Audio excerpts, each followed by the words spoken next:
నమస్కారాలు. నాతో పాటు ఈ యాత్రలో పాల్గొన్నటువంటి మిత్రులందరికీ కూడా, ముఖ్యంగా మా ఖమ్మం జిల్లా అధ్యక్షుడు జానీ గారికి, పూర్వేరి యాదాద్రి అధ్యక్షుడు వీరప్ప గారికి, నరసింహరావు ప్రధాన కార్యదర్శి ఆచార్య గారు కూడా మా ప్రధాన కార్యదర్శి వీరస్వామి గారు ఉన్నాడు, సుధాకర్ గారు, తర్వాత జనరల్ సెక్రటరీ అయినటువంటి బిషప్ జైన్ ఉన్నాడు, నూనె భాస్కరరావు మా జనరల్ సెక్రటరీ, ఆయన స్థానికుడు మీకు తెలుసు. మీ అందరికీ కూడా మరొకసారి హృదయపూర్వక నమస్కారం.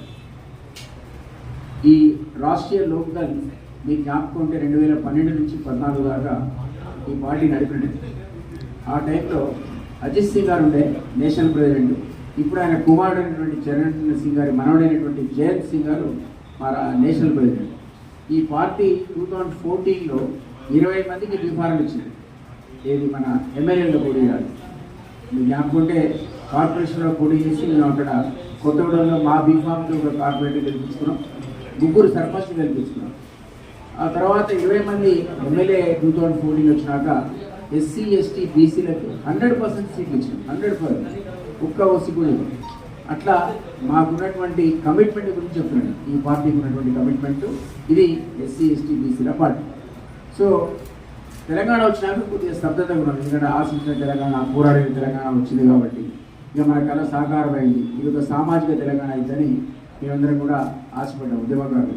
నేను 69 ఉద్యమంలో పాల్గొన్నా. మీ అందరూ తెలుసు, నేను ఖమ్మం వాడిని, పాత పోచారం నా ఊరు, ఈ జిల్లా చెందినటువంటి జిల్లా వాసిని.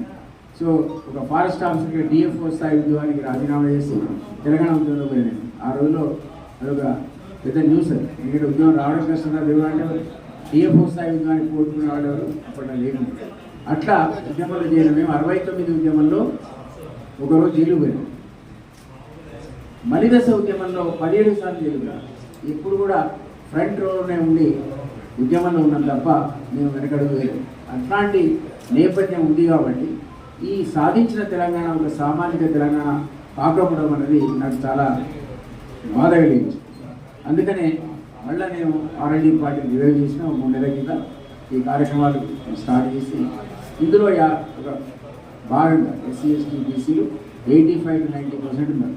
వీళ్ళు తలుచుకుంటే అగ్రవర్ణాలకు అసలు అధికారం రాదు.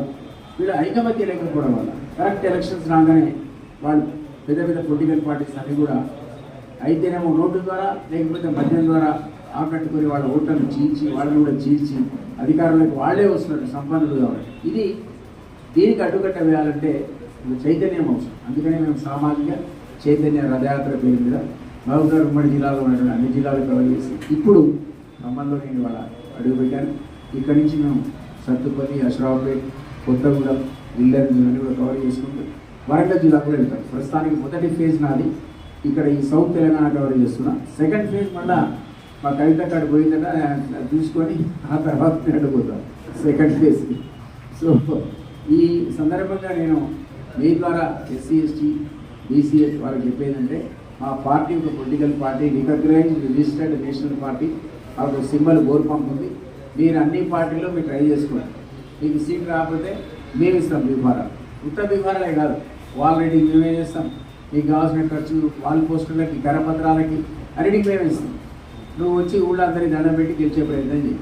స్థానిక ఎన్నికల లోపల కొంతమంది పవర్ఫుల్ వాళ్ళకి వాళ్ళకు అంగబలం ధనబలం లేకపోవడం వల్ల పార్టీలు నిరాకరిస్తాయి సీట్లు. మేము సిద్ధంగా ఉన్నామని చెప్తున్నాం. ఎక్కడో కష్టపడతాం, తినే మీద పడతాం. మీకు ఆ వనరులు సమకూర్చే ప్రయత్నం మేము చేస్తాం. కాబట్టి నా ఆహ్వానం అంటే మీరు రావాలి, గెలవాలి. ఈ స్థానిక సంస్థలు కానీ రాబోయే ఎన్నికల్లో కూడా మీరే కదా. నేను ఈరోజు 70 years నేను ఎమ్మెల్యే పోటీ చేసేది లేదు, ఎంపీ పోటీ చేసేది లేదు. అందుకనే ఎవరైనా అడిగితే మరి నాకు నేను అగ్రవర్ణం ఉండే కదా, బ్రాహ్మణే కదా, మరి నీకెందుకే ఈ ఎస్సీ ఎస్టీ బీసీ చైతన్యం అంటే సామాజిక స్పృహతో 69లో పనిచేసినాం, మళ్ళీ మలిదశలో పనిచేసినాం. అసలు మొదటి నుంచి కూడా ఆర్ఎల్డీ పార్టీ కూడా సామాజిక స్పృహతో ఉన్నటువంటి పార్టీ కాబట్టి దీని అధ్యక్షుడిగా నేను మళ్ళా కంకణం కట్టుకున్నా దీనికి. కాబట్టి నా అప్పీల్ మీ అందరికీ ఒకటి. నెంబర్ 2 ఐటమ్ ఏంటంటే, ఈ కాంగ్రెస్ సర్కారు మనకు తెలుసు జివో ఇచ్చింది, 9 నెంబర్ జివో. నేను చాలా టీవీ డిబేట్లో మీరు చూసుకుంటే చెప్పా, ఇది ఉత్తుత జివో, ఏ పిల్లాడు స్కూల్ పిల్లాడు కొట్టుకున్నా కొట్టేస్తాను. ఇందాకనే స్టే ఇచ్చింది. మళ్ళీ ఇప్పుడు పోయి గవర్నమెంట్ రేపో మాపో అప్లికేషన్ పెట్టుకొని ఆ జియోను మేము విత్డ్రా చేసుకుంటామని చెప్తారు. చెప్పి పాత తరహాలో రిజర్వేషన్తో పోతారు. పోతే ఏం లాభం? 100% చట్టబద్ధంగా రిజర్వేషన్ కావాలి. కానీ పాత పద్ధతిలో పోతే మండవ రెడ్డి గారు రావు గారు పోటీ పడ్డారు, మన సోదరుల డబ్బులు వనరుల్లో ఓడిపోతారు. కాబట్టి మళ్ళా మోసానికే తెగబడ్డది కాంగ్రెస్ ఒకటి. ఇంకొకటి, ఈ జిల్లాలో నాకు ఒక ఆవేదన ఏంటంటే, ఈ జిల్లా వాడి వాసిగా అందులో ఒక ఫారెస్ట్ ఆఫీసర్ సుదీర్ఘకాలం పనిచేసాను, 12 ఏళ్ళు పనిచేసాను. అద్భుతమైన జిల్లా ఇది.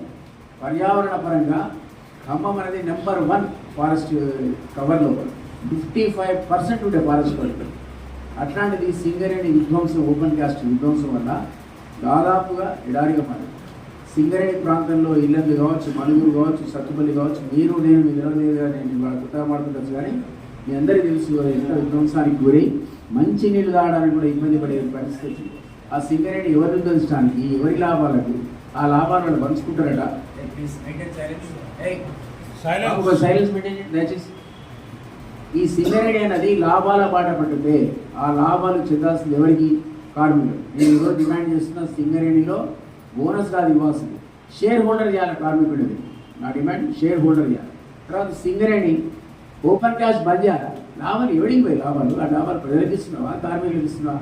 ఎవడికో తీసుకెళ్లి ప్రభుత్వానికి అడ్డగడుతున్నావు. కాబట్టి మళ్ళీ అండర్గ్రౌండ్ మైనింగ్ చేపట్టాలి. దానికి అవసరమైన టెక్నాలజీ, మోడర్న్ టెక్నాలజీ యూరోపియన్ కంట్రీస్లో వచ్చింది, అది వాడుకోవాలి. అంతేగాని మొత్తం ఇల్లు పట్టడం ఖతం అయిపోయింది, సత్తుపల్లి ఖతం అయిపోయింది. బాగా అనిపిస్తుంది నాకు ఫారెస్ట్ ఆఫీసర్. సో ఇది జరగాలని నెక్స్ట్ డిమాండ్. ఇది కమానికి సంబంధించిన అంశం కాబట్టి చెప్తున్నా. అదే పద్ధతిలో సింగరేణిలో జరుగుతున్న అవినీతి ఏ సంస్థలో జరగదు, విపరీతమైన అవినీతి. మీరు ఓటు పడిన రిమూవల్ కాంట్రాక్టర్లు కానీ, చీటింగ్ కానీ, నా దగ్గర రకరకాల ఫిర్యాదులు వచ్చినాయి. నేనేమంటున్నా అంటే 49% షేర్ హోల్డర్ కేంద్ర ప్రభుత్వం. ఈ కేంద్ర ప్రభుత్వం 49% ఉంది కాబట్టి వాళ్ళకు రాష్ట్ర ప్రభుత్వం అనుమతి అవసరం లేదు. స్టేట్ వాళ్ళు సిబిఐతో ఎంక్వైరీ చేయించాలని డిమాండ్ చేస్తున్నారు కేంద్రాన్ని. సిబిఐ